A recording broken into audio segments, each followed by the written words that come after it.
Quelque chose s'est passé en Argentine et le monde ne le sait pas. Avez-vous une minute? Je le résume pour vous. L'ancien président Macri gouvernait avec les CEO d'entreprises en complicité avec les juges et les monopoles des médias. Il a persécuté et emprisonné les opposants, utilisant l'espionnage illégal et des fausses causes. Il a réussi un pays sans dette. Il a contracté les plus grands prêts de l'histoire sans l'approbation du Congrès national. Cet emprunt a été utilisé pour financer la campagne et la fuite des capitaux. Macri est impliqué dans les Panama Papers et les lavage-to. Il a utilisé des fake news et la manipulation des réseaux sociaux. Il a promis pauvreté zéro, mais il a fini par être le plus élevé de la décennie.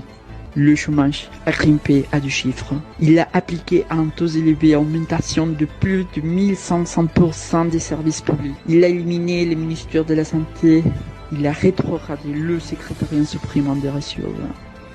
Il a puisé des ressources dans les sciences et la technologie. Il a réduit le départ à la retraite.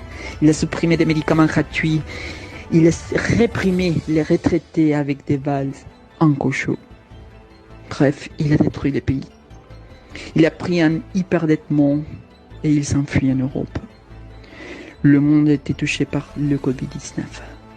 L'Argentine a, dès le début, pris des mesures pour prendre soin de la santé de la population et de sauver des vies. Simultanément, il a pris des mesures économiques et sociales. Ils ont gelé les tarifs des services publics, la remise des sommes d'argent, le crédit à un taux du zéro, les paiements de 50% du salaire du travailleur privé, la gratuité des médicaments pour les retraités et l'augmentation des pensions. Grâce à l'isolement préventif, le système de la santé a pu s'adapter.